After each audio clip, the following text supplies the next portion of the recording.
Yeah. And where are you from? I am actually from Queens, New York, Flushing. Oh, yeah. But I graduated high school in San Francisco, so I feel very bi-coastal. How'd that work out? It was actually awesome. Did you move? Did your family move, or did you? My family moved. My dad had unfortunately died of leukemia when I was in 8th grade, and then my mom was like, she hated the seasons, and she wanted to move to where her nuclear family was. Okay. But then we were going to do it right away because it was perfect because I was going to go to start high school. And then her therapist said, don't rush it. So I had to find a high school in Queens. And then in the middle of my sophomore and junior years, she took me and my little brother and we finally moved to San Francisco. And the culture shock was so great but awesome because I finally that's where I learned that I was a liberal progressive. Like I went to San Francisco, like Queens, New York. That was my people. I went to San Francisco and I didn't know any gay people in Flushing, anything like that. And I went to San Francisco and it was like AIDS, with the height of AIDS and all this stuff. But like I just was like, and then I went to the School of the Arts too in San Francisco. Like I didn't go necessarily in New York. So I was just like, these are my people. So much so that Russell will attest because I met him in college. So after high school, I went to Boston University. Yeah. And I'd only been in San Francisco for 2 years, my junior and senior year of high school. I repped San Francisco so hard, no one really knew that I was a native New Yorker. Like he's still like, you're from the Bay. Hearts in San Fran. Hearts in San Fran. So that's culturally. What is your heritage? Filipino. Filipino. Yeah. Have you been to the Philippines? I've been only twice. Once when I was 5, and then once in 05, how many ever years ago that was, to see my grandmother. And what generation are you? Second. My parents came over in 68. They got married over there and came over. So how would you? What is your definition of racism? Would you say?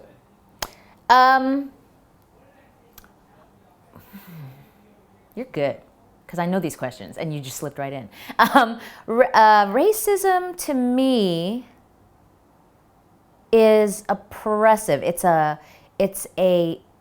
structure. It's beyond. It's very historical. It is a system of oppression, and there are people who benefit from it, and there are people who struggle against it, I think. And it usually has to do with someone's race. Or, not has to do with, that's very vague. I think it is easily, it's arbitrary in that we're all human, but these structures are set up so that based on what we all look like,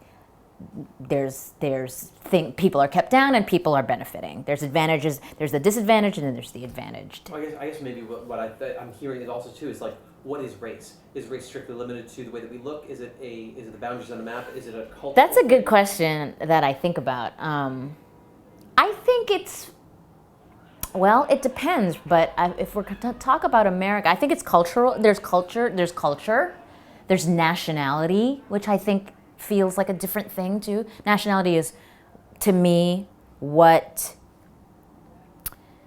country you feel allied with, like you feel like you're of, and that could be you could look any way, but be the nationality of Canada or whatever, right?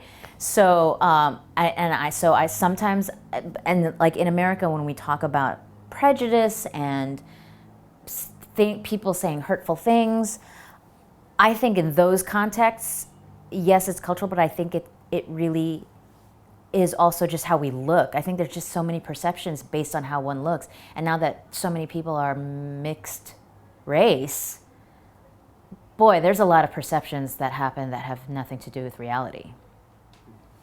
Just 1 second. Sure. Oh. Oh, it's the back. Yeah. Should I get up? You're good now. Okay. Started to slide. Sure. Do you have any kids? I do not. Do you want to have kids ever? I think so. You think so? I'm a little long in the tooth. That's a very that's a very deep question right now because I'm sort of dealing with that whole thing. I always hear that too. I mean, but adoption is always the option. That's too, true. as well. Oh, I know where you're going. Yes. But so if you were to adopt, let's say Yes. cross-culturally, what would you teach them about how America sees race? And first of all, how does America see race? And what would you teach your children about that? Gosh, it's a lot. How does America see race? I mean, it's almost like we have to back up and say, what is America? Right. How does Right. America see Well, race? I think a lot of white America conveniently forget. I think a lot of white America conveniently forgets that they're all from Europe. You know what I mean? It's like, dudes, we genocided. That's not a word. That's not a verb. But we genocided the Native Americans. There were actually Native Americans here, and so all these former Europeans are now like, keep these immigrants away. And it's like, it's just so like everybody came over at some point. Everybody came over, and the person you are pointing your finger at, who I have a good friend who's Chinese American, who has said, who tells people that she doesn't know one Asian American friend of hers who hasn't been told in their life at one point or another how good their English is.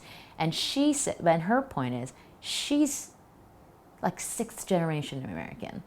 You know what I mean? She's like, my family's been here since the 1800s. And I'm a foreigner to you because of how I look. Mm-hmm. So American race, it's very skewed. I think because it's a land of immigrants, literally, we like to be selective about how it works for us, or you know what I mean? Mm-hmm. Like I'm just gonna make this true. This statement that I'm gonna say to you about my people, I'm gonna make it true.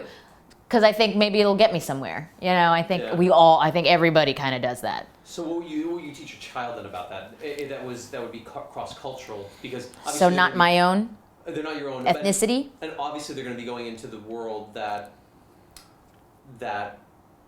they might not be prepared for in terms of racial identity, and obviously that's. Well, what this reminds me of? It's not necessarily to the question of cross-cultural adoption, but I am dating a guy who's also Filipino American.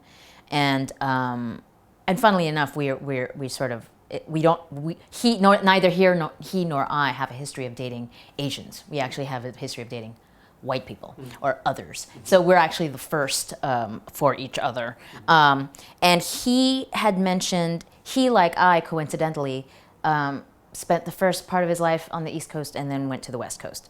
And we were getting into the subject of kids, and he was very much like, didn't know if he wanted to stay in New York. And having grown up in New York, I was a little defensive about that. But then he said that when he moved from where he was in Jersey to San Diego, he just felt like in California, he just said this future kid that we might have would like themselves more if they were in California. And that really got to me.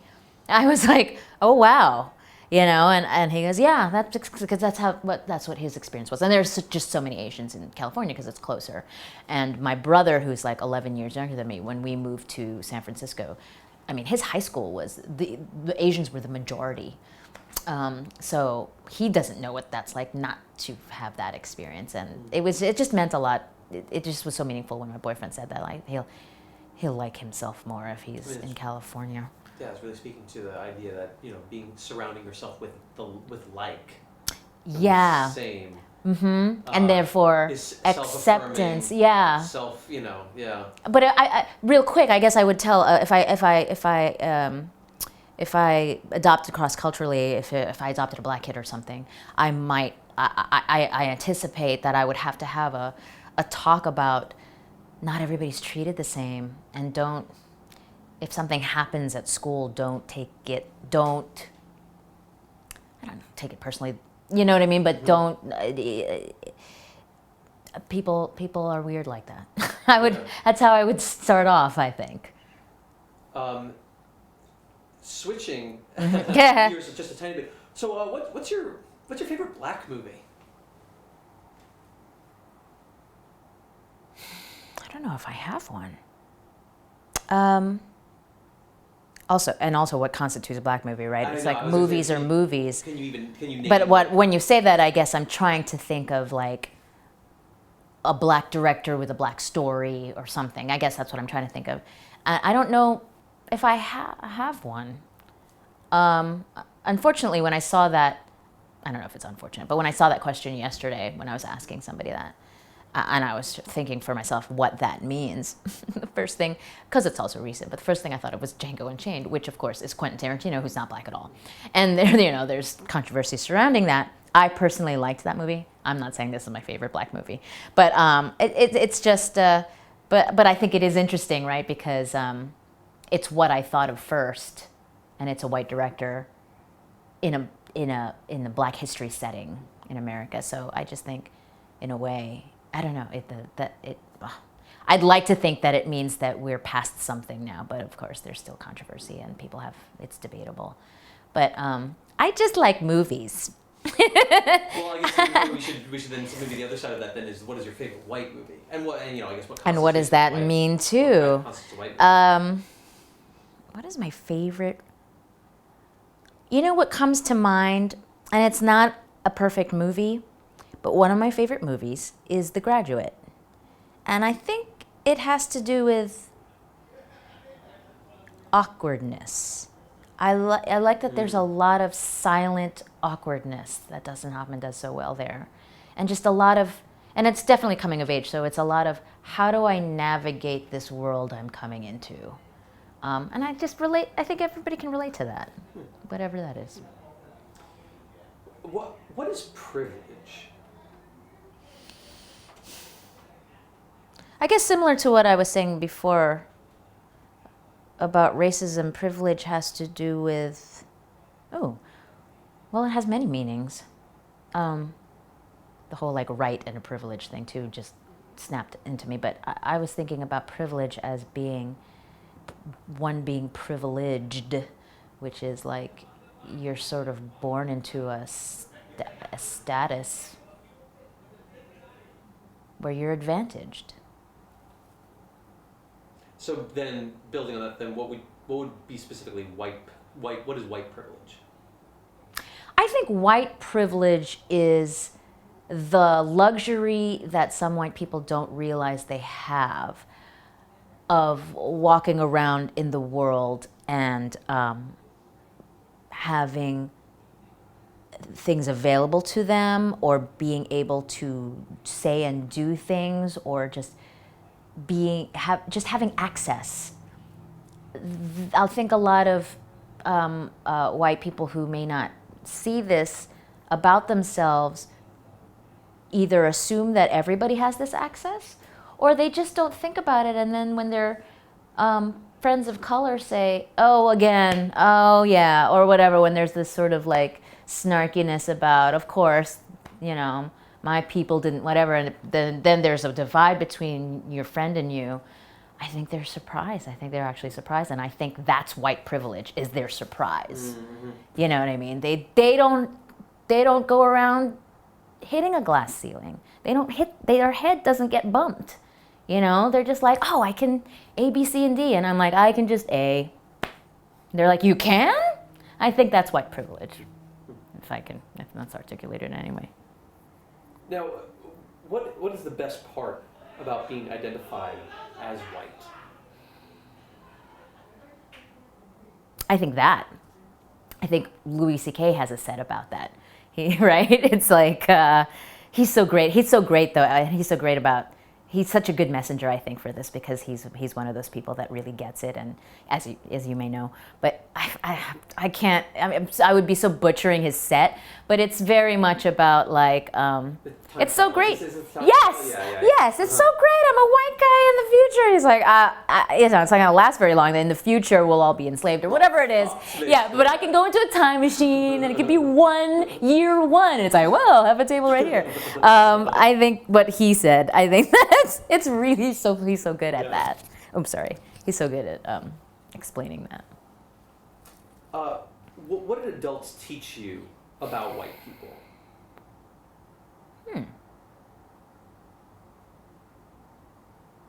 Nothing was ever overt in words.